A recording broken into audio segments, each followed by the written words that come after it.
네, 말씀 보도록 하겠습니다. 오늘 요한복음 74탄이고요. 제목은 예수님의 기도라는 제목입니다. 요한복음 17장 9절에서 16절 말씀입니다.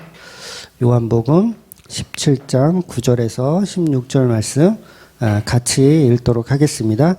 내가 그들을 위하여 비옵나니 내가 비옵는 것은 세상을 위함이 아니요 내게 주신 자들을 위함이니이다. 그들은 아버지의 것이로소이다. 내 것은 다 아버지의 것이요 아버지의 것은 내 것이온데 내가 그들로 말미암아 나는 세상에 더 있지 아니하오나 그들은 세상에 있사옵고 남은 아버지께로 가옵나니 거룩하신 아버지여 내게 주신 아버지의 이름으로 그들을 보존하사 우리와 같이 그들도 하나 되게 하옵소서. 내가 그들과 함께 있을 때에 그들을 보존하고 지키었나이다. 그 중에 하나도 멸망하지 않고 다만 멸망의 자식일 뿐이오니 이는 성경을 응하게 함이니이다. 지금 내가 아버지께로 가오니 내가 세상에서 이 말을 하옵는 것은 그들로 내 기쁨을 그들 안에 충만히 가지게 하려 함이니이다.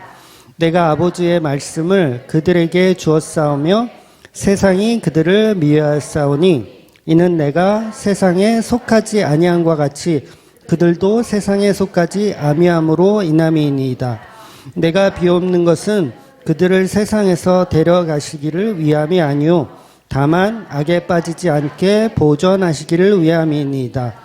내가 세상에 속하지 아니함 같이 그들도 세상에 속하지 아니할사옵나이다. 아멘. 오늘 제목은 예수님의 기도죠. 지난주 우리는 믿음에 관해서 살펴봤어요. 그러니까 믿음이 우리가 그동안 가졌던 그 믿음하고는 조금 다르죠. 어떤 분들은 많이 달라요. 그게 믿음이 아니었네요. 그러니까 믿음은 내가 믿어주는 게 아니라 하나님이 주시는 믿음인데 그 차이를 좀 애매해요. 우리는 잘 정리하기가 힘들어요. 그런데 내가 산이고 내가 뽕나무다라고 생각하면 쉽게 이해가 되실 거예요. 그러니까 나는 하나님의 말씀에 순종하는 그런 존재가 바로 믿음인데 그건 내가 산이 되고 뽕나무가 되는 개념이라는 거죠.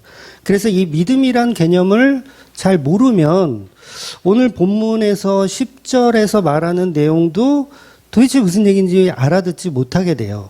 그러니까 제자들로부터 영광을 받으신다고 하는 예수님의 말씀, 오늘 본문에 보면 제자들을 통해서 영광을 받으신대요. 근데 제자들의 지금 상황은 어때요? 영광 받을 만한 상황이 아니시잖아요. 그러면 우리가 이 믿음에 대한 개념을 정리하지 못하면 이 말씀의 해석이 안 되는 거예요. 왜 제자들은 다 도망가고 배신하는데 왜 예수님은 지금 이상한 기도를 하고 계시는 거예요. 내가 제자들을 통해서 영광을 받는데요. 예수님이 다 도망가고 배신할 건데 도대체 무슨 이야기를 하고 계신 거예요. 거짓말하고 있는 거죠. 예수님이 거짓말. 왜? 믿음이란 개념을 이해 못하면 예수님의 기도 내용이 이해가 안 되고 거짓말처럼 들리는 거예요. 그래서 다른 종교들은 전부 다 내가 믿어주는 거예요. 모든 종교가 마찬가지입니다. 인간이 신을 믿어주는 개념인 거예요. 근데 기독교만 독특하게 인간이 신을 믿는 게 아니라 신이 인간을 믿어주는 거예요. 그래서 그 인간을 구원시켜주는 방식이에요. 완전히 다른 개념의 방식이라는 거예요. 그래서 구원파가 왜 구원파예요? 내가 믿어줘서 구원파예요. 인간이 믿어주는 거. 내가 믿어줬잖아. 언제? 몇 시에? 언제 어느 날 몇 시에 믿어줬어? 이거 굉장히 중요하게 생각하거든요. 구원파는. 왜냐하면 내가 믿은 날짜가 중요한 거예요. 왜? 내가 믿어주는 개념을 집어넣고 있으니까 머릿속에 내가 하나님 믿어줬어. 그게 언젠지 알아? 내가 17살 때였지. 막 이러면서 내가 믿어준 하나님. 근데 기독교는 내가 믿어준 하나님을 말하고 있지 않다는 거예요. 처음부터 예수님이 우리를 믿어주는 개념인 거예요. 그래서 12제자는 뭐예요? 다 믿음이 없어요. 다 도망갈 거예요. 근데 누가 믿어주고 있어요, 지금? 예수님이 제자들을 믿어주고 있다고요. 이게 기독교가 말하는 기독교의 믿음의 개념이에요. 그래서 여러분도 그 남녀가 서로 사랑하잖아요. 죽고 못 살 정도로 사랑을 해보셨죠? 그런데 그게 한순간에 헤어지면 어때요? 네, 땡이에요. 왜 그럴까요? 왜 그럴 줄 아세요? 내가 믿어줘서, 내가 사랑해줘서 그래요. 상대를 내가 사랑해줘서 그래요. 그러니까 내가 사랑을 주는 방식은 그건 인간의 방식이기 때문에 영원하지 않습니다. 그래서 인간은 계속 하나님을 사랑할 수가 없어요. 사랑하는 것 같더라도 뭐예요? 수틀리면 돌아서요. 그게 인간의 사랑이에요. 근데 예수님의 사랑은 한번 물면 그 사랑은 안 놓친다는 거예요. 그러니까 한국 그 멜로 영화 그게 다 버려놨어. 우리의 사상과 사고를 한국 멜로 영화가 다 버려놨어요. 헌신적인 사랑이 있을까요? 인간들 사이에서? 없어요. 개나 줘버리자고 하세요. 그런 멜로 영화에서 나오는 그런 사랑은 현실이 아닙니다. 그러니까 현실이 아니니까 그게 영화가 되는 거예요. 현실적이면 그게 무슨 영화가 되겠어요. 남편이 다른 여자가 생겼어. 한번 생각을 해보세요. 다른 여자가 생겼어. 그리고 그 여자를 너무 사랑한대. 그리고 그 여자에게 나의 가진 모든 재산을 전부 다 준대.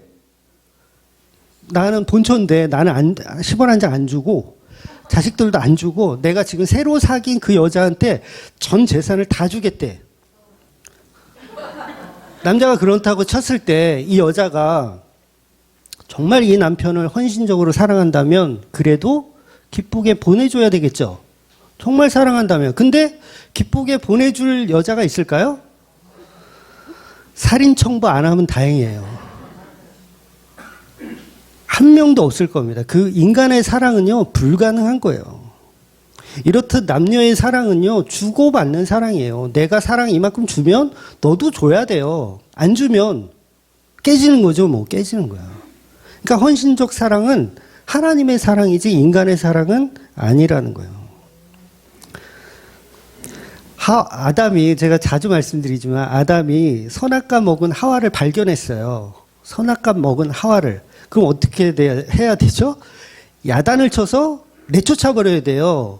이런 서방 잡아먹으련 그러면서 야단 쳐서 내쫓아 버려야 되는 게 그게 인간의 사랑이란 말이에요. 다 그렇게 하셔야 돼요. 여러분의 살면서 여러분 남편이나 아내가 바람을 피고 전 재산을 제3자의 새로 사귄 분한테 연한테 준다고 하면 그러면 다 작사를 내야 돼요. 그게 인간의 사랑이고 그게 맞는 거예요. 그런데 아담은 안 그러죠. 이게 어떤 사랑을 이야기하고 싶은 거예요? 하나님의 사랑을, 예수의 사랑을 이야기하고 싶은 거예요. 아담은 하와가 준 그 선악과를 받아 먹는단 말이에요. 이게 뭐예요? 예수님만이 우리를 사랑하는 바로 주님이심을 표현하고 있는 성경에서 나오는 예표예요. 예수 그리스도의 모형. 그래서 아담의 사랑이 훌륭하단 말이 아니에요. 인간의 사랑이 훌륭하단 말이 아니라 예수님의 사랑이 완전하다, 그 얘기를 하는 거예요. 그래서 로마서 5장 14절에 보면 아담은 오실 자의 모형이다, 이렇게 아주 세기를 박아요. 아담은 오실 자의 모형이다. 그럼 아담이 했던 그 행동, 타락한 여자가 건네준 그 선악과를 받아먹는 그 행동이 누구의 행동이라고요? 예수님의 행동이라는 거예요. 야단쳐서 내쫓아 버려야 되는데 그 선악과를 받아 먹더라는 그 사랑. 이런 사랑을 좀 남자들이 해야 되는데 못 하잖아요, 우리는. 그러니까 호세아의 사랑 아시죠? 아내가 계속 바람피고 창녀 노릇을 하는데도 불구하고 끝까지 사랑해야 하는 호세아. 이게 뭐예요? 예수님을 표적하고 있는 거예요. 예수님이 그런 사랑을 하고 있다. 그래서 성경은 계속해서 예수 그리스도의 사랑을 이렇게 표현하는 대목들이 나오더라는 거예요. 자기가 죽는 것을 알면서도 그 언약을 따라서 선악과는 저주를 받아 드시는, 그 십자가를 받아 드시는 예수 그리스도를 표현한 모형이라는 거죠. 그래서 믿음을 통한 사랑은 그리스도의 모형만으로만 가능하고 인간의 사랑으로는 불가능하다는 거예요. 인간은 가질 수가 없는 사랑. 그래서 세상 사람들은 절대 사랑 못합니다. 어떤 사랑? 헌신적인 사랑은 못하게 되어 있어요. 근데 어디에서만 할 수 있어요? 자식한테는 할 수 있어. 왜? 이 자식을 통해서 뭘 보라는 거예요? 씨에 대한 개념을 우리에게 심으신 거예요. 언약을 따라오시는 그 예수가 우리에게 사랑을 주시는 분이다라는 걸 경험할 수 있게 가정 속에서 남편은 싫은데 자식은 다 줄 수 있어. 그 사랑을 우리에게 경험할 수 있게 해주시는 거예요. 이게 뭐라고요? 하나님의 사랑이 어떠한지를 우리를 통해서 조금이나마 알 수 있게 하기 위해서요. 그래서 가능하면 독신으로 살아야지, 나는 애 안 낳아야지, 이것보다는 애를 낳으면서 하나님의 사랑이 어떠한지를 경험하는 게 사실은 조금 더 좋다는 거예요. 예, 간혹 이제 뭐 사도 바울처럼 결혼 안 하고 사는 거를 선택했다 막 이러는 전도사님들 계시거든요. 근데 아니에요. 결혼하면서 하나님의 사랑이 어떠한지를 경험하는 게 오히려 더 복음적이라는 거죠. 에베소서 2장 8절을 한번 보고 갈게요. 에베소서 2장 8절. 너희는 그 은혜에 의하여 믿음으로 말미암아 구원을 받았으니 이것이 너희에게 난 것이 아니요 하나님의 선물이라. 그쵸? 믿음은 우리가 개발하고 우리가 믿어줘서 믿음이 아니라 하나님이 주셔야 되는 거예요. 선물. 그러니까 하나님이 주신다는 의미는 하나님이 우리를 먼저 사랑하신다는 거죠. 끝까지 예수님은 타락한 우리를 선악과를 받아 입에 물고 너도 먹어봐 하는 그 타락한 여자의 그 선악과를 받아주시는 바로 그 자체가 믿음이고 선물이라는 거예요. 즉 바리새인처럼 종교적 열심을 가지고 인간의 수고로 만들어낸 믿음은 믿음이 아니고 어떤 행위를 보고 어떤 행위를 우리가 열심히 하잖아요. 그 행위를 보고 믿음이 좋다고 판단하셔서는 안 돼요. 어떤 사람은 주일 성수를 아주 꼬박 해요. 아주 그냥 교회에서 살아요. 행위가 아주 투철해요. 그래도 그 사람 믿음 좋다 판단할 수가 없는 거예요. 그래서 겨자씨의 비유처럼 우리의 믿음은 보이지 않을 만큼 없다. 우리 속에 그런데 씨앗을 심는 거예요. 말씀이라는 씨앗, 말씀이 육신되어 오신 예수 그리스도를 우리 안에 심는 거예요. 겨자씨로 심는 거예요. 그럼 그 겨자씨가 자라나서 우리를 좌지우지하는 거. 그래서 그 좌지우지된 그 믿음이 어마어마하게 커지는 거죠. 어마하게 겨자씨가 나무처럼 커진다고 하더라고요. 잘 보지는 못했지만 나무처럼 커진대요. 그러면 어떻게 되는 거예요? 이제 믿음이 하나도 없던 사울의 모습에서 이제 씨앗이 들어가고 그 씨앗이 자라나니까 사도 바울이라는 거대한 산이 되는 거예요. 산. 하나님이 들어서 옮기는 산이 되어버리는 거죠. 그래서 믿음은 우리가 스스로 발현하는 것이 아니라 예수님이 주셔야 된다는 거예요. 그러니 농부는 심어요. 그죠? 농부는 심고, 농부가 물 주고, 농부가 씨도 뿌려요. 그렇죠? 그러면 씨는 누구예요? 씨는 예수님이에요. 말씀. 말씀이 육신되어 오신 분. 이게 씨예요. 이게 바로 예수 그리스도라는 거예요. 말씀이 육신되어 오신 그 씨. 그러면 우리가 밭이죠. 우리가 밭이에요. 우리 밭이라는 우리에게 씨를 심는 거예요. 예수 그리스도를 심어요. 이게 씨 뿌리는 자의 비유예요. 씨가 우리 안에 들어오는 거예요. 우리 밭이 마음대로 씨를 고를 수 있나요?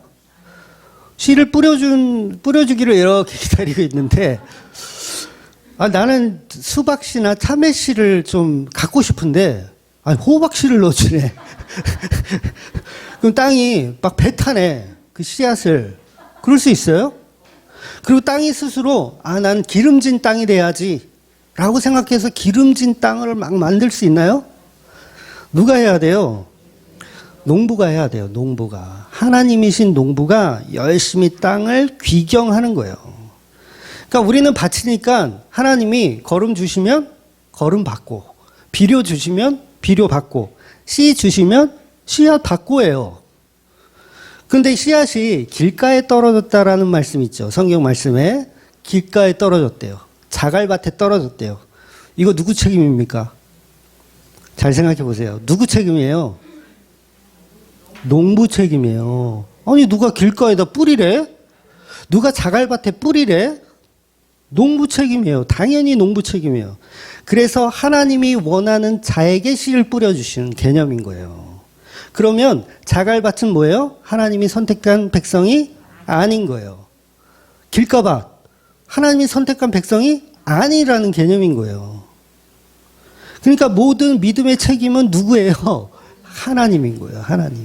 하나님 믿음을 주셔야 우리는 기름진 밭이 되는 거예요. 그리고 우리 안에 씨가 제대로 들어올 수 있는 거죠. 근데 우리는 이 말씀을 어떻게 해석하냐면 우리가 좋은 밭이 되어야 한다고 생각해요. 좋은 밭이 어떻게 될 거야? 그걸 뭐라고 하는 거예요? 우리 믿음으로 믿어줄게요. 그래서 좋은 밭이라고 착각하는 거죠. 나 이렇게 좋은 밭인데 왜 씨를 제대로 안 뿌려주세요? 막 이런 교만함이 생기는 거예요. 그러면 우리가 밭인데 우리 밭에 씨를 잘 뿌려주신 하나님이 있다면 그 하나님께 감사해야 되겠죠. 교만할 수가 없는 거예요. 저 밭은 싸가지가 없어서 막 길가밭에 막 뿌려주셨나 보다. 나는 뭔가 예뻐서 이렇게 뿌려주셨나 보다. 이것도 아닌 거죠. 하나님 마음대로 뿌리신 거예요. 그래서 그걸 피조당한다 하는 거예요. 만들어진다. 피조당한다. 그래서 불가항력적 은혜로 우리에게 주어지는 씨앗인 거예요. 그래서 씨앗이 나면 밭이 씨앗을 거부할 수 없어요. 나는 싹이 발아되지 않도록 나는 거부할 거야. 이거 할 수 있나요? 할 수 없어요. 햇빛을 비추고 물을 주시고 그러면 밭은 싫어도 어떻게 해요? 싹이 나야 돼요. 그건 어쩔 수가 없어요. 그래서 그 씨앗을 그냥 저도 이제 여름에 먹는 수박이요. 요거 진짜 접시에다가 휴지 깔고 물 뿌려서 이렇게 촉촉하게 놓고 랩으로 씌워보세요. 일주일 아니면 싹이 나요. 거기서 싹이 나요. 신기하죠? 싫다고 발버둥 쳐도 싹이 나요. 왜? 제가 거기다가 씨앗을 뿌렸으니까. 그리고 물을 주고 온도를 맞춰줬으니까. 싹이 납니다. 그러니 내 믿음으로 믿어주는 게 아니라 예수님이 만들어 가시는 것, 하나님이 만들어 가시는 믿음이라는 거예요. 그래서 우리는 하나님과 예수님의 뜻에 따라 명령되어지는 바로 산이고 뽕나무여야 한다는 거예요. 오늘 본문도 계속해서 예수님께서 믿음 없는 제자들에게 믿음 있다고 거짓말처럼 중보하시는 내용이에요. 말 그대로 중보예요. 중간에서 대신 기도해 주시는 거예요. 저것들은 믿음이 없습니다. 그러나 보호하여 주옵소서. 이 기도를 지금 하고 계신 거예요. 9절에 보면 내가 그들을 위하여 비옵나니 그들을 위해서 기도한대요. 제자들을 위해서 기도한대요. 왜 기도할까요? 믿음이 없으니까. 금방 배신할 거니까 기도해야 돼요. 예수님의 기도가 없으면 우리는 뭐예요? 다 세상으로 가는 거예요. 다 사탄 앞에 무릎 꿇고 빌면서 돈이나 달라고 하는 거예요. 내가 경배할 테니까 재산 좀 주세요. 록펠러 같이 좀 부자 좀 되게 해주세요. 이러면서. 그런데 예수님이 우리의 믿음 없음을 아시고 기도해 주시는 거예요. 그래서 이 밭들에게 씨앗을 잘 뿌려지게 하옵소서 이렇게 기도를 하고 계시는 거예요. 그래서 예수님이 씨앗으로 오셔서 그 밭은 이 모양 이 꼴이지만 결국 씨가 들어갈 수 없잖아요. 그러니까 밭이 너무 후졌어. 씨가 들어갈 이게 없어. 그러면 그걸 누가 귀경해 준다고요? 농부가 귀경해 주는 거예요. 그러니까 예수님이 지금 무슨 얘기를 하는 거냐면 예수님이 씨앗인데 농부에게 내가 들어갈 밭 좀 잘 다져주세요. 기경해 주세요. 이런 중보의 기도를 하고 계신 거예요. 그러니까 인간은 할 게 있어요, 없어요? 없어요. 가만히 있으면 돼요. 요걸 순종이라고 하는 거예요. 엄청난 기도 하시는 거죠. 나쁘게 말하면 씨가 농부에게 똑바로 해. 일 좀 해. 일 좀 해. 그러는 거예요. 그래서 하나님의 일이 뭐예요? 그 씨앗이 잘 들어갈 수 있게 하는 거. 예수를 믿게 하는 게 하나님의 일이고 예수님의 일이에요. 그러니 예수님이 아버지인 농부에게 기도하기를 이들을 보존해 달라. 믿음이 없고 밭이 영 개판이지만 귀경을 좀 해달라. 이런 기도를 하는 거예요. 이것이 바로 구약의 제사 방식이에요. 제사. 이들은 죄인이고 죽어 마땅하지만 내가 중간에 어린 양으로 소로 대신해서 죽을 테니 이들을 구원시켜 주세요. 죄를 용서해 주세요. 이 개념. 이 기도를 지금 십자가 앞에서 예수님이 하고 계신 거예요. 십자가로 창조할 나의 성도들을 위하여 중보 기도를 하고 있는 예수님이죠. 그래서 저와 여러분은 죄인이기 때문에 삼위 하나님과 하나가 될 수가 없죠. 하나 될 수가 없어요. 그래서 우리가 예수님을 믿는 것이 하나됨이에요. 하나됨. 그래서 예수님은 세상에는 여자가 많잖아요. 남자, 여자, 신랑, 신부, 여자가 많아요. 근데 다 필요 없고 내 안에 내 성도만 사랑한다. 지금 이 표현하는 거예요. 그래서 그들만 구원해 달라. 이 얘기를 지금 예수님이 하시는 거예요. 배신하고 바람 피웠는데도 괜찮다. 이들만 사랑할 거니까 구원해 달라라고 지금 요청하는 기도를 하는 거예요. 모든 재산을 다 만몬에게 갖다 주는 인간들이에요. 그런데 그 중에서도 선택된 백성들은 뭐예요? 내가 사랑할 테니까 그들을 보존해 달라라고 기도하는 거예요. 그래서 이어지는 9절 말씀에 보면 내가 비옵는 것은 세상을 위함이 아니요 내게 주신 자들을 위함이니이다. 그들은 아버지의 것이로소이다. 아버지의 것이래요. 이 제자들이 아버지의 것이래요. 이게 뭐예요? 억지 부리고 있는 거예요. 예수님이 억지 부리고 있는 거예요. 아니야, 저것들은 다 지옥 가야 돼. 근데 예수님 중간에서 하나님의 것이래요. 예수님이 지금 믿음 없는 제자들, 배신하고 도망가는 자들을 하나님의 아버지의 것이라고 협박을 하고 있는 거예요, 사실. 협박, 아버지의 것이라고. 야, 저것들이 왜 내 것이야? 아니야, 저것들은 내 것이. 그러니까 예수님의 이 기도가 어마어마한 거예요. 어마어마한 협박. 제가 개인적인 얘기를 해서 죄송한데, 제가 일전에도 말씀드렸잖아요. 저희 결혼할 때 장모님이 엄청 반대를 하셨거든요. 그래서 카페에서 둘이 만났어요. 장모님하고 저하고. 장모님은 당장 헤어지게. 이 얘기를 하시려고. 근데 제가 협박을 했죠, 거기서. 볼펜과 종이를 꺼내놓고 장모님이 하시는 모든 말씀을 제가 다 듣겠습니다. 무슨 욕을 하시든지 제가 다 듣겠습니다. 그러나 하시는 욕을 제가 그대로 적겠습니다. 적어서 나중에 우리 장모님의 손자가 태어나면 제가 결혼에 성공해서 장모님의 손자가 태어나면 이거 그대로 다 보여주고 읽어드리겠습니다. 그러니까 어디 한번 욕해 보십시오. 이거 뭐예요? 협박이죠. 미래를 담보한 협박. 지금 예수님이 무슨 얘기하는 거예요? 하나님을 향해서 요런 기도를 하는 거예요. 중보 기도를. 그래, 죄인인 걸 알아. 자격 없는 거 알아. 그러나 구원된다면 당신에게 속한 성도라는 거예요. 하나님 당신에게 속한 성도이니 어디 욕할려면 욕해봐. 바로 이 개념이라는 거죠. 그래서 예수님만이 우리의 중보자이신 거예요. 중보자. 여러분, 하나님이 우리나라를 보호하십니까? 하나님이 우리나라를 보호하십니까? 자, 아멘이라고 하는 사람은 다 꿀밤 한 대씩 맞아야 돼요. 애국가에 나오잖아요. 하나님이 보호하사 우리나라 만세. 하나님이 보호하사 우리나라 만세. 길이 보존하세. 굉장히 복음적인 애국가 같죠? 근데 하나님이 우리나라 보호하고 계세요? 그러니까 하나님을 여전히 모세오경에 나오는 전쟁의 신으로 생각하는 거예요. 그래서 우리나라를 보존해주고 우리나라가 일본하고 싸우잖아요. 그럼 하나님은 누구 편 들어줘야 돼요? 우리 편. 길이 보존하세. 무조건 이겨야 돼요, 우리나라가. 그러니까 이게 복음이냐고요. 하나님은 대한민국을 보호하시는 분이 아니에요. 성도를 보호하시는 분이지. 그러니까 이 개념을 모르니까 하나님이 보호하사 우리나라 이렇게 잘 먹고 잘 산다.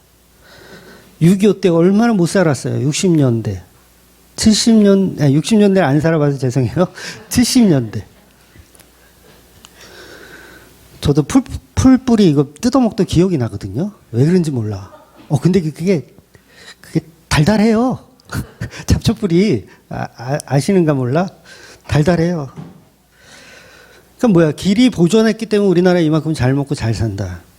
여전히 하나님을 전쟁의 신으로 생각하는 거예요. 근데 하나님은 세상을 위해 중보하시는 분이 아니라 대한민국을 위해 중보하시는 분이 아니라 성도만, 제자들만을 위해서 중보하시는 분이라는 거죠. 그래서 오늘 말씀에 보면 예수님의 중보 기도는 세상을 위함이 아니요. 대한민국을 위함이 아니요. 라고 말씀하시는 거예요. 그래서 하나님이 보호하시는 자들은 바로 제자들이에요. 성도들인 거예요.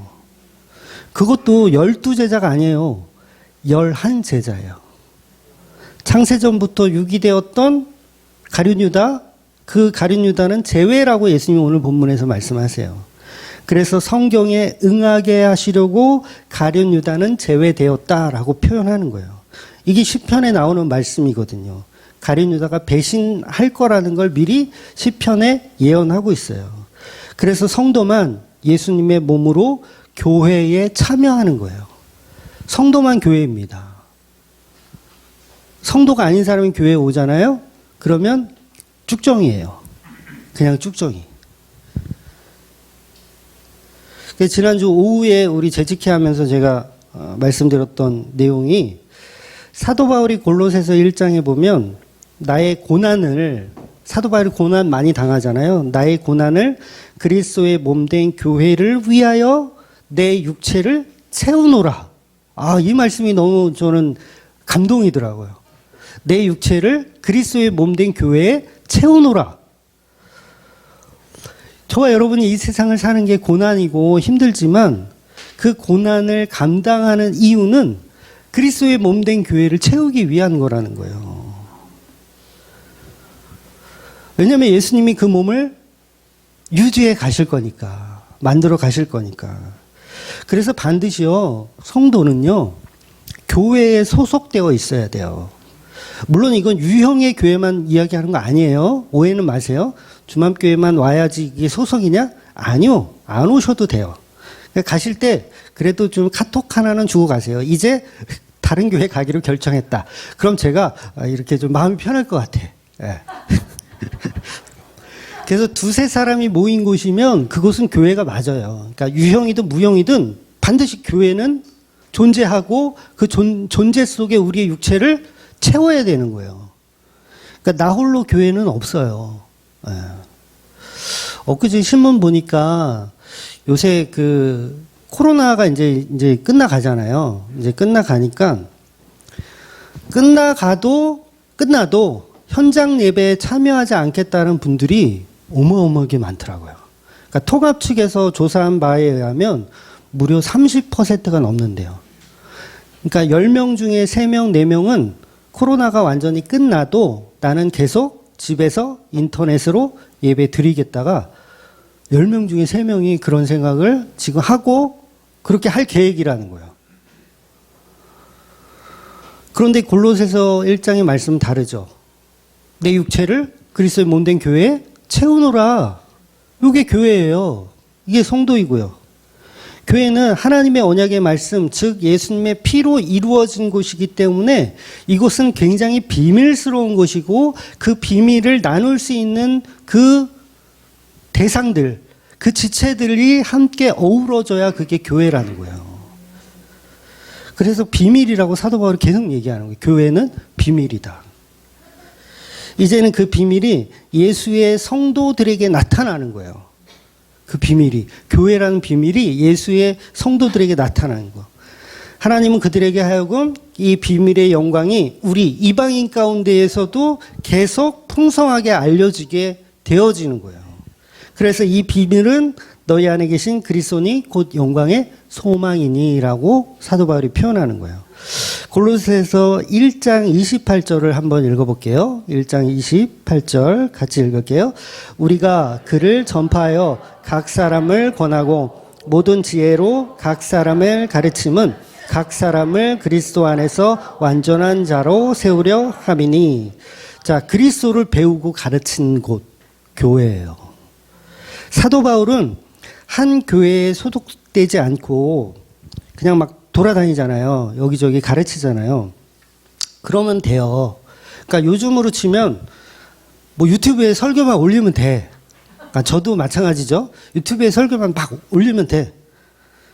그런데 왜 사도 바울은 그리스도의 몸된 교회에 자기 육체를 채우노라 이런 표현을 할까요? 아니에요. 같이 어우러져야 한다는 이야기를 하는 거예요. 즉 유형이든 무형이든 가까운 교회 아무 교회나 섬기라는 말이 아니라 반드시 교회를 만들어 가야 된다는 거예요. 결국 이 얘기는 뭐냐면 성도가 곧 교회이다예요. 그러면 교회는 교회끼리 뭉치는 이상한 끌림이 있어요. 그게 있어요. 그래서 교회가 만들어 가요. 한 가정에 한 교회가 생기면 그 가정도 뭐예요? 교회화 되는 거예요. 시간은 좀 걸려요. 갑자기 되진 않아요. 교회화 되는 거예요. 그래서 아예 그 교회의 지체됨을 아주 포기하는 사람들, 나는 그냥 가나안 성도 될래. 아유, 교회가 다 썩었어. 갈 데도 없어. 난 그냥 가나안 성도가 돼서 집에서 인터넷으로 그 다음에 혼자 성경책 보면서 예배 드릴래. 이건 바른 신앙관이 아니라는 거예요. 반드시 모여야 되는 게 맞습니다. 그래서 성령 받은 진짜 성도들은 모이기를 힘쓰는 게 맞아요. 네, 모이기를 힘쓰게 되어 있어요. 이건 율법적인 행위를 제가 지금 가르치는 게 아니에요. 잘 이해하셔야 돼요. 또 우리 목사님 요새 안 모인다고 지난주 연휴라서 밤밖에 안 왔으니까 이런 설교를 하시나 보다. 절대 그런 얘기가 아닙니다. 하나님의 몸된 교회는 예수님께서 만들어 가기 때문에 거기에 우리는 휩쓸리게 되어 있어요. 그래서 단순히 세상 사람들처럼 그냥 개모임 하라고 모이라는 그 이야기가 아닌 거예요. 그러니까 이 말을 구분 못하면 모든 세상 사람들 다 사랑해야 되는 줄 알잖아요. 근데 성경은 교회를 사랑하라고 하는 거예요. 내 지체를 사랑하라. 그래서 원수를 사랑하라는 말이 막 연쇄살인범도 막 사랑하고, 그렇게 많이 죽였어. 그래, 사랑해. 이런 얘기가 아니라 막 기독교를 박해하는 막 김일성, 김정은을 막 이렇게 사랑해라. 막 그런 정신 나간 이야기 하는 사람들이 있어요. 목사들 중에서도 막 북한 김정은을 사랑해야 된다. 우리가 김정은을 품고 기도해줘야 된다. 막 이런 엉뚱한 소리를 하는 사람도 있거든요. 그런 얘기가 아니에요. 성경은. 정치적인 교회도 엄청 많잖아요. 말해 뭐예요. 그냥 정치적인 색깔 드러내는 교회. 요즘은 또 동성애를요 정죄하는 도구로 삼아요. 교회들이. 막 굉장히 가치 있는 것 같아요. 동성애를 막 목사님 말하고 막 동성애는 죄입니다. 막 그래야 죄악에서 벗어나야 됩니다. 막 이러면 굉장히 올바른 설교라고 생각해요. 성경이 언제 윤리적이면 도덕적인 거를 죄라고 이야기하고 있습니까? 거기서 빠져나오는 게 복음이라고 하는 거예요. 거기서 빠져나오는 게. 그래서 발 뒤꿈치를 잡는 자, 발 뒤꿈치를 잡는 거. 우린 죄인이고 마귀라서 십자가에 죽어야 하는 거예요. 십자가에 죽어야 하는 거. 그런데 예수님의 발 뒤꿈치를 잡은 자, 이게 누구죠? 야곱이잖아요. 야곱이 에서의 발 뒤꿈치를 잡으면서 태어나잖아요. 성경은 우리가 다 죄인이라고 말하는 거예요. 그러니까 십자가에서 예수님의 발을 무는 자들가 누구예요? 마귀 사탄이죠. 그러면 십자가에 죽어야 하는 게 야곱이에요. 저와 여러분이. 야곱은 교회예요. 이스라엘이 되잖아요. 이스라엘은 교회를 상징하는 거예요. 그럼 우리는 마땅히 십자가에서 저주받아 죽어야 하는 존재들이에요. 그런데 그 존재들 중에서도 두 가지가 있는 거예요. 첫째는 뭐예요? 예수님의 그 발을 무는 자들이 있고 예수님의 발을 붙잡는 자들이 있어요.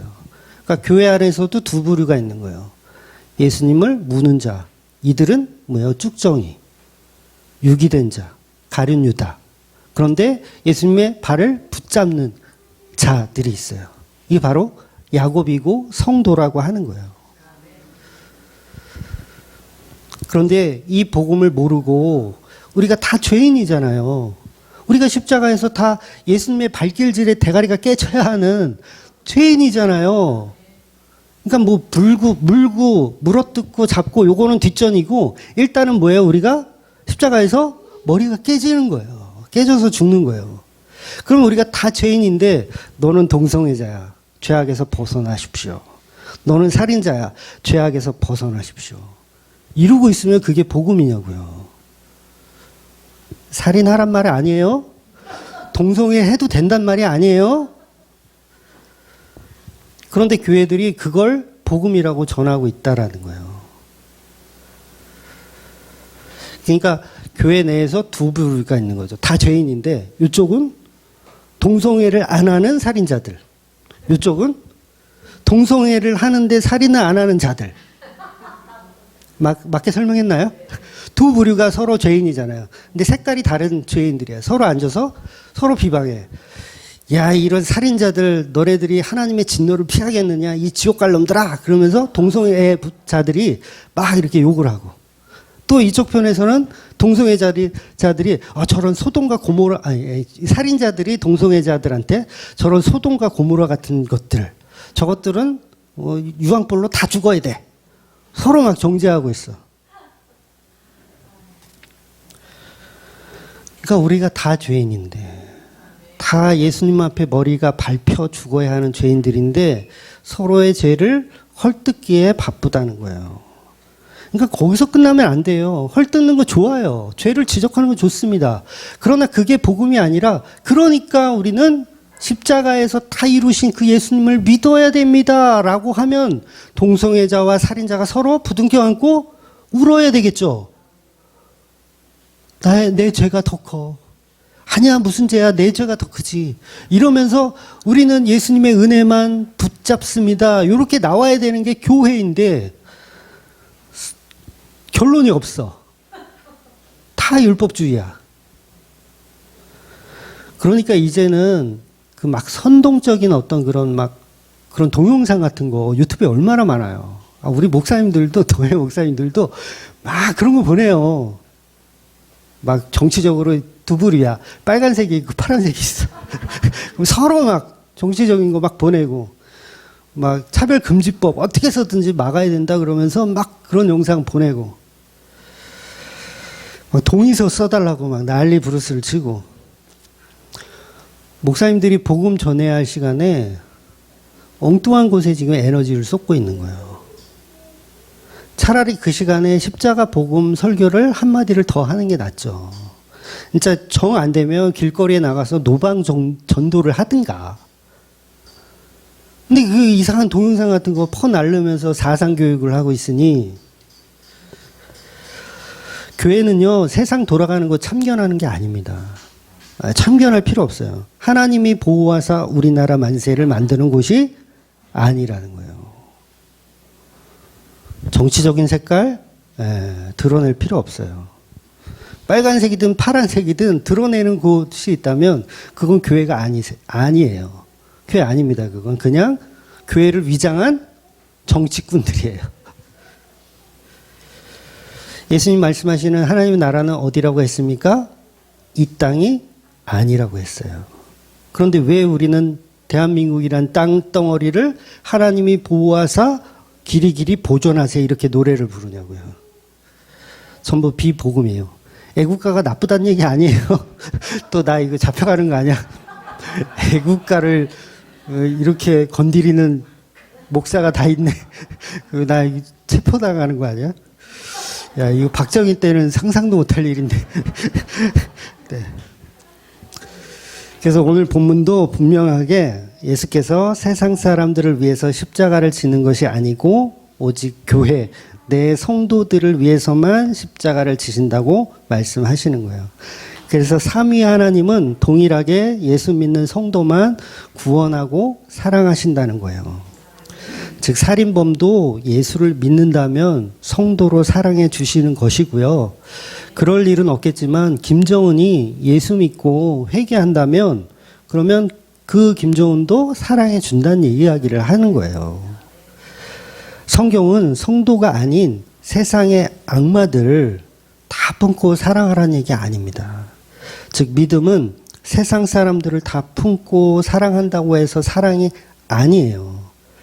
서론에서 말씀드린 것처럼 인간 안에는 사랑이 나올 수가 없어요. 반드시 변질됩니다. 인간이 만들어낸 믿음은 반드시 뭐예요? 돌아서요. 어떤 분이 그래요. 제가 8년 동안 목회하면서 정말 진지하게 많이 들은 이야기가 목사님 끝까지 복음을 지켜주세요. 절대 변질되지 마세요. 제가 8년 동안 듣고 있어요. 근데 그런 얘기 했던 분들이 다 변질됐더라고요. 진짜 거짓말 아니고 진짜 그렇더라고요. 본인 먼저 변질되지 마세요. 저한테 그런 얘기 물론 앞으로 하셔도 돼요. 하지 말라는 얘기 아니에요. 하셔도 되지만 본인에게도 그 얘기를 하시라고요. 나도 변질되지 말아야지. 그래서 저와 여러분은요, 서로 믿지 마세요. 저 믿어요? 우리 목사님 변질 안 될 거야. 믿지 마세요. 왜 믿어요? 본인도 마찬가지예요. 나는 변질 안 될 거야. 믿지 마세요. 믿지 않으면 뭐예요? 저한테 목사님 변질되지 마십시오. 이런 얘기를 할 필요도 없어요. 왜? 나는 너 안 믿거든. 나는 네가 전해준 예수님만 믿고 네가 변질되든 물든 나하고 상관은 있지. 갈 데가 없으니까. 그래서 그런 의미로 변질되지 말라는 의미 전달을 해야지 거기에 가치를 둘 필요가 없단 말이에요. 이혜원이 변질되느냐 안 되느냐에 가치를 둘 필요가 없어요. 제가 또 알아요? 훅 갈지? 지난주에 우리 저녁 먹다가 큰일 날 뻔한 거 아시죠?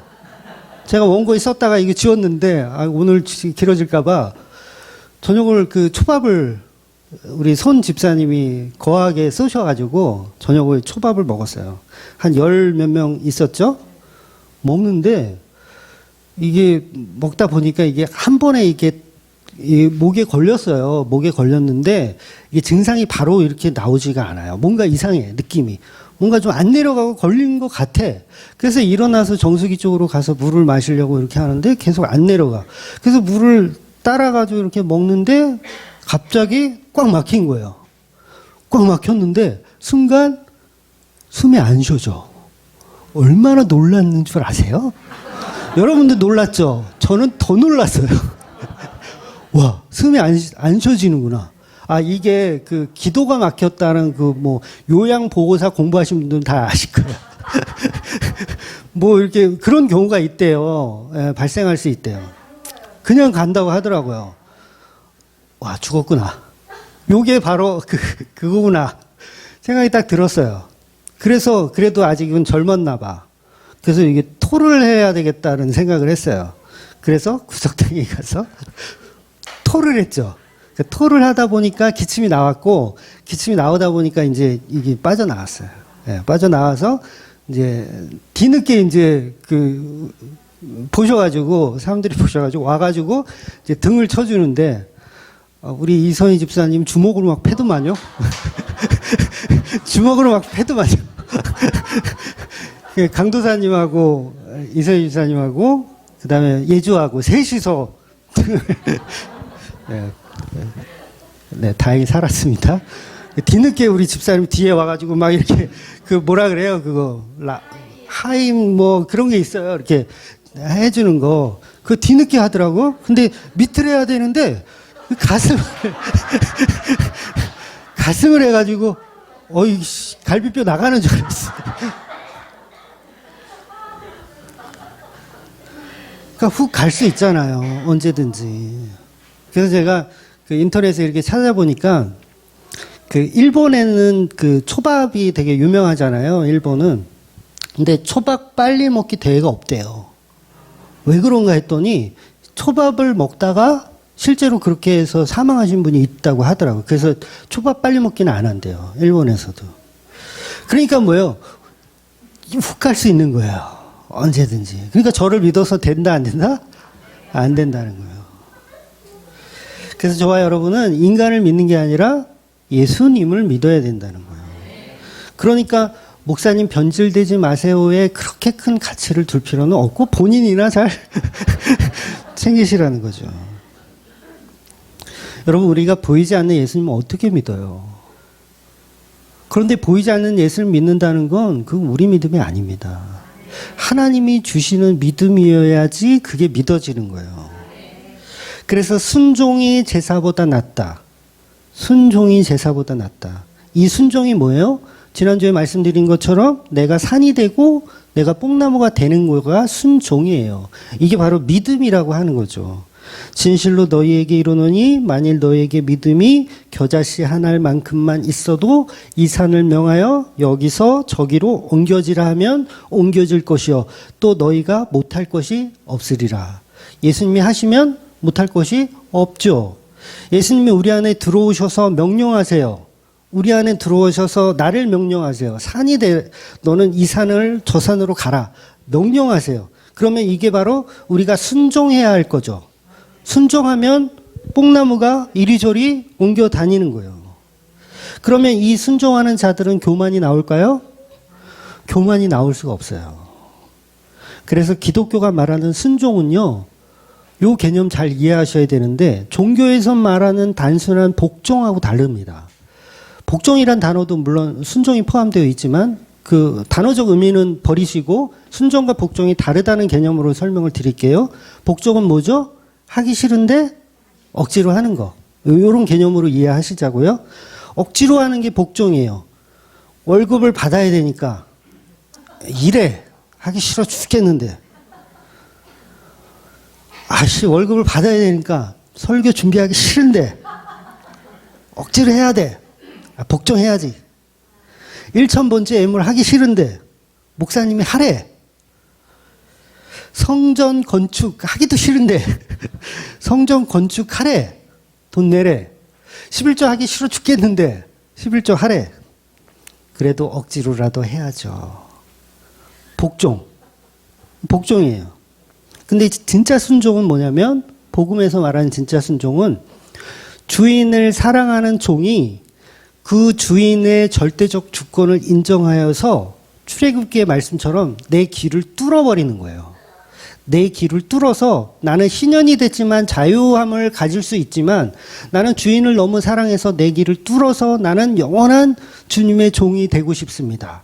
요게 순종인 거예요. 억지로가 아닌 거예요. 순종, 주인을 사랑하는 마음에 움직여지는 거. 순종과 복종은 고래서 다른 개념인 거예요. 그래서 우리가 해야 할 신앙은 복종입니까? 순종입니까? 순종인 거예요. 복종하지 마세요. 분명히 비수를 꽂아요. 나중에 비수를 꽂아요. 예수님의 등 뒤에서 비수를 꽂아요. 복종하는 척하면. 여러분 중에 누가 교회를 나가자 해서 억지로 나오신 분이 혹시 계실지 몰라요? 그분은 미안하지만 20년, 30년 동안 아직도 초신자인 거예요. 근데 50년을 교회 다녔어도 누가 가자고 해서 억지로 왔다면 아직 초신자예요. 그런데 순종은 뭐예요? 억지로가 아니라 자발적인 겁니다. 그때부터가 이제, 성도가 이제 막 시작되었구나라고 생각해야 돼요. 물론 아직 초신자분들이 나쁘다는 건 아니에요. 당연히 믿음이 없으니까 억지로 하는 거, 그거는 인간적으로는 그래도 그 사람은 전수를 줄만 하지만 아직은 초신자라는 거죠. 반드시 말씀이 그 씨가 우리 안에 들어와서 우리를 자발적으로 움직이게 만드는 거예요. 중요합니다. 자발적으로 움직이게 만드는 거예요. 어떤 목사가 그러잖아요. 억지로라도 해봐. 억지로라도 순종을 좀 해봐. 복을 주나 안 주나. 억지로라도 주일 성수 한번 해봐. 복을 주나 안 주나. 억지로라도 11조 한번 해봐. 복을 주나 안 주나. 이게요, 말이에요, 막걸리예요. 이건 순종을 가리키는 게 아니라 복종을 가리키는 거예요. 초신자들 모아놓고 세미나 하는 거예요. 이건 복음이 아닙니다. 그렇게 억지로 복종하면요, 반드시 불만이 나오고 교만이 나와요. 하나님 나한테 왜 그러셨어요? 이런 말이 나와요. 내가 했잖아요. 억지로라도. 왜 복을 안 줘요? 이런 말이 반드시 나와요. 그런데 하나님을 정말 사랑해서 움직였던 분들은 그런 말을 나올 수가 없어요. 교만이 나올 수가 없어요. 내 길을 뚫어서 사랑하는 주인을 위해서 나는 종이 되겠습니다를 결정한 사람이기 때문에 그래요. 그런데 그 사랑하는 주인의 말, 야 가서 씻을 물 좀 받아와라, 억지로 하는 종이 있을까요? 내 길을 뚫은 종은 너무 기쁨으로 하는 거예요. 그런데 왜 목사들이 이렇게 하나님께 순종한다면서 목회를 하다가 변질될까요? 결국은 순종하지 않고 이제껏 복종했던 거예요. 하기 싫은데 억지로. 그러니 목회가 기쁨이 없어요. 토요일만 되면 스트레스예요. 도대체 내일 무슨 설교를 또 해서 한 줄을 때울까? 그래서 담임 목사도 잘 만나야 돼. 네? 가면을 쓰고 목회하는 목사들이 많기 때문에 잘 만나야 돼. 그럼 이제 그 말 하시겠죠? 그럼 이혜원 목사, 너는 훌륭하냐? 너는 기쁨으로 하냐? 그러니까 제 얘기를 하는 게 아니라 성령의 감동으로 목회를 하면 기쁨으로 하게 된다는 얘기를 하는 거예요. 왜? 그 몸을 채우거든요. 내 몸을, 그 육체를 교회에 채우거든요. 그러면 기쁨일 수밖에 없죠. 토요일만 되면 이 기쁨을 나누기 위해서 참을 설쳐야 돼. 그러니까 순종할 수밖에 없는 거죠. 사랑하니까 순종할 수밖에 없는 거죠. 그래서 제가 그런 말씀 드린 적 있잖아요. 그 설거지에 관해서 우리 얘기했을 때 너무 하는 사람만 하니까 우리 순번을 한번 정해보자, 이런 얘기를 작년에 재직회 때인가 우리가 나눴었잖아요. 제가 그런 말씀 드렸어요. 감히 매번 하는 사람만 하더라도 큰 문제 될 거 없다. 왜냐하면 그거 하는 사람이 기쁨으로 한다면 큰 문제 될 거 없다. 제가 그런 말씀 드린 거예요. 그러나 또 이게 또 질서는 질서니까 순번을 정해서 하기는 하지만 교회의 육체를 채우는 일은 기쁨이에요. 저 오늘부터 설거지 매주 저 시키세요. 진짜 저 정말 기쁨으로 할 자신이 있거든요. 뭘 하다가 짜증나면 바꿔달라고 하겠지만, 네, 바로 그래서 세척기를 샀어요. 그래서 교회를 채우는 일은 기뻐야 된다는 거죠. 사도 바울이 복음 전하는데 얼마나 힘든 일이 많았어요. 고난이 많았어요. 근데 사도 바울이 나는 억지로 합니다. 진짜 하기 싫은데. 이랬습니까? 아니면 나는 오늘도 기쁨으로 한다. 항상 기뻐하라. 사도 바울이 이 얘기 하잖아요. 이게 성령 받은 사람의 방향성이라는 거예요. 근데 억지로 하고 있다, 내가. 또 교회 가야 돼. 또 설교해야 돼. 찬양 또, 목 다셨는데. 이러면 죄송하지만, 기쁨으로 하고 있는 게 아니라 복종하고 있는 거예요. 그럴 때 어떻게 해야 되냐면, 다 내려놔야 돼요. 멈추세요. 괜찮습니다. 멈추셔도 돼요. 그래서 사도 바울은 늘 기쁨으로 할 수밖에 없는 거죠. 왜냐하면 사도 바울의 믿음이 훌륭한 게 아니라 그 안에 씨앗이 그를 산으로 만들어가고 있는 거예요. 그 사도 바울은 성품이 좋지 않아요. 무슨 성품이 좋아요? 그 양반 죄송하지만 성령 받기 전에는 쓰레기였어요. 예수 믿는 사람 핍박하고 때리고, 때릴 때 막 얼마나 잔인하게 때렸을지 상상이 가세요? 성령 만나고 예수님 만나니까 기쁨으로 변하는 거예요. 모든 게. 내 육체를 채우는 게 기쁨이 되는 거예요. 그러니까 순종하는 척하는 게 아니라 진짜 순종하는 자가 된 거죠. 그런데 그냥 순종하지 않고 그냥 복종하는 사람은 나중에 꼭 그런 얘기를 해요. 그러니까 목사들 중에서도 내가 교회의 주인이다. 네. 내가 교회의 머리다. 내 교회에 당장 나가라. 이런 식으로 돼버려요. 근데 진짜 순종하면 나의 가치를 두지 않게 되는 거죠. 교회는 예수님의 것이기 때문에 그래요.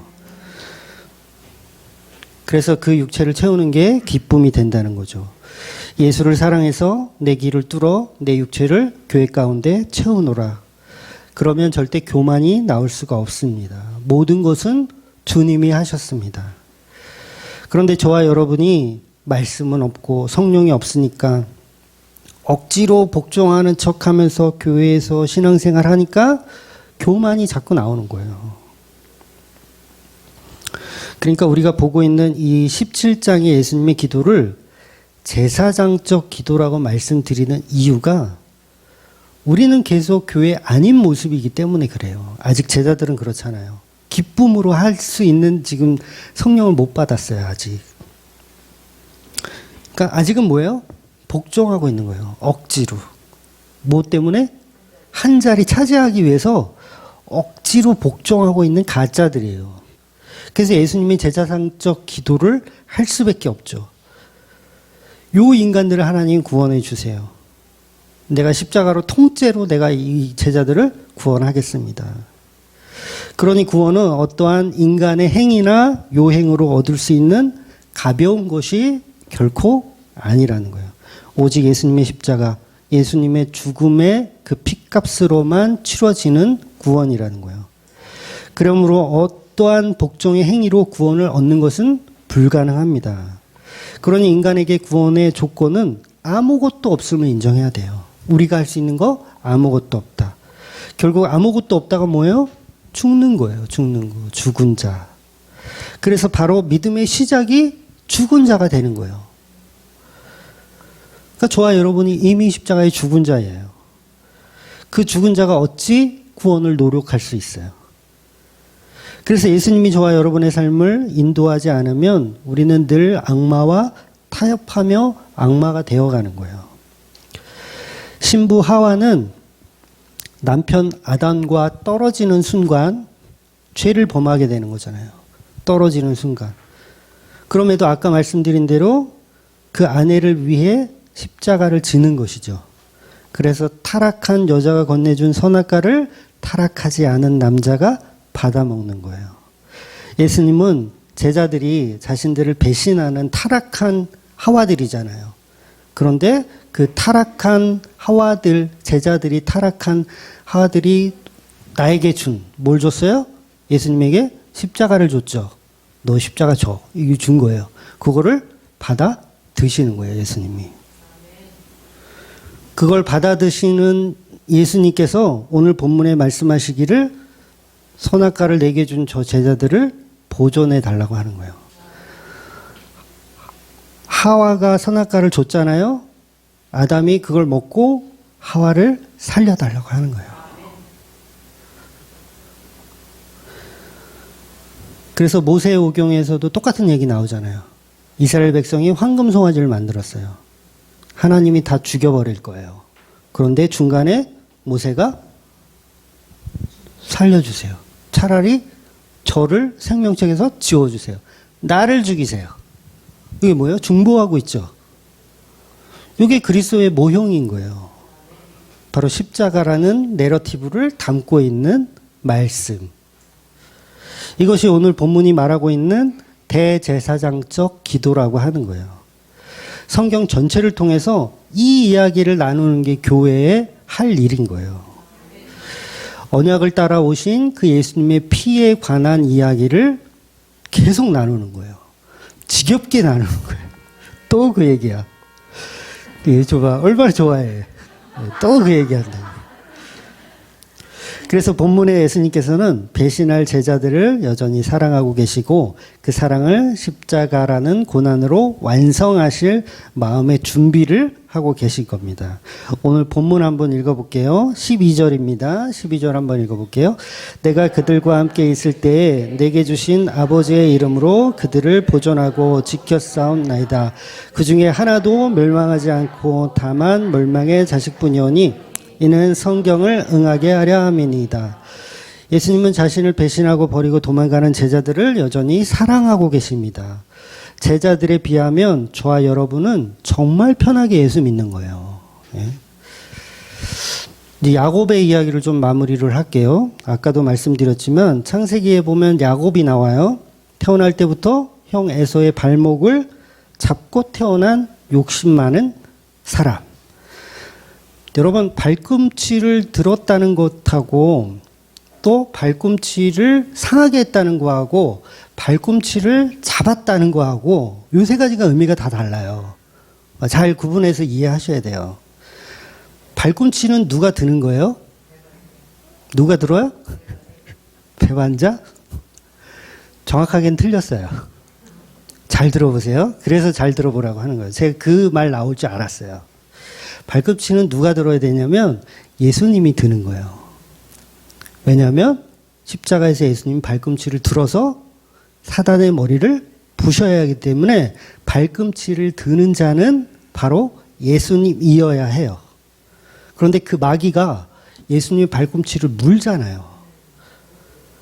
그런데 예수님이 든 발꿈치를 마귀는 뭐예요? 흉내내는 거예요. 자기도 발꿈치를 들으려고 그래요. 요 발꿈치를 들으려고 했던 자가 누구예요? 가룟 유다예요. 그러니까 가룟 유다는 발꿈치를 들어야 한다는 의미가 뭐냐면, 이거는 지금 성경에서 그렇게 표현하니까 이게 좀 문학적으로 잘 이해가 안 될 텐데, 쉽게 말해서 저거예요. 걷어차려고 한다. 그런 의미예요. 발꿈치를 들었다는 걷어차려고 한다. 그런 의미로 생각해 보세요.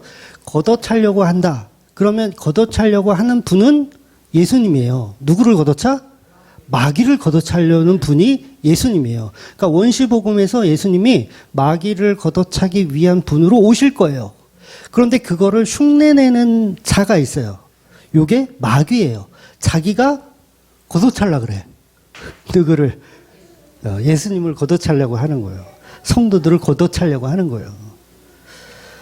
그래서 그 예수님을 흉내내는 자, 요 말씀 그대로 있어요. 41편 9절에 보면 같이 밥을 먹던 제자가 발꿈치를 들었다라는 표현이 있어요. 그거 예수님이 지금 인용하시는 거예요. 그래서 말씀에 응하게 하시려고. 그러니까 뭐예요? 이 말씀에 응하게 하시려고는 누군가 예수님을 흉내내는 마귀가 있을 것이다. 발꿈치를 드는 자는 예수님이어야 하는데 마귀가 그걸 흉내내는 거예요. 그래서 원시복음에 보면 창세기 3장 15절 같이 읽어볼게요. 원시복음, 요거는 중요한 거니까 15절. 내가 너와 여자와 원수가 되게 하고 내 후손도 여자의 후손과 원수가 되게 하리니 여자의 후손은 내 머리를 상하게 할 것이요 너는 그의 발꿈치를 상하게 할 것이니라 하시고. 그렇죠? 발꿈치를 들었어요, 예수님이. 그럼 그 발꿈치를 상하게 하는 건 사단이에요. 사단. 근데 자기가 발꿈치를 들려고 그래. 그래서 마귀는 예수님의 발꿈치를 무는 것이고 이게 십자가의 사건이고, 유다는 뭐예요? 발꿈치를 드는 거예요. 근데 그거 아니잖아요. 너가 밟혀야 돼. 예수님 십자가에서 뭐예요? 마귀를 밟는 거예요. 가룟 유다를 밟은 거예요. 그래서 인간이 창조주를 물어버린 일, 인간이 창조주의 발꿈치를 물어버린 일이 바로 십자가의 일이라는 거예요. 어마어마한 일이 일어난 거예요. 마치 마귀가 승리한 것 같아요. 하나님의 발꿈치를 물어요, 우리가. 그래서 우리가 똑같이 마귀 사탄이니까 예수님 발꿈치를 물어야 되잖아요. 물어야 돼요. 근데 물지 않고 예수님의 발을 붙잡는 존재가 있는 거예요. 그게 누구예요? 야곱이고, 그 야곱이 바로 성도라는 거예요. 그 성도는 예수님 발꿈치를 무는 게 아니라 붙잡는 거죠. 붙잡는 거.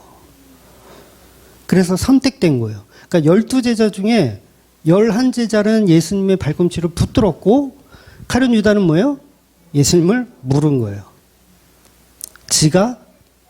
자기가 발꿈치를 들으려고 했고 물으려고 했고 전형적인 사탄의 모습을 표현하는 거죠. 그래서 성도는 마귀와 똑같이 십자가에 달려서 죽는데 예수님의 뒤꿈치를 물지 않고 붙잡는 존재들인 거예요. 그래서 야곱이 야복 강가에서 하나님과 겨루어 이기는데 이 이긴다는 표현이 강청 기도를 잘해서 내 구원을 성취해내는 그런 이야기가 아닌 거예요.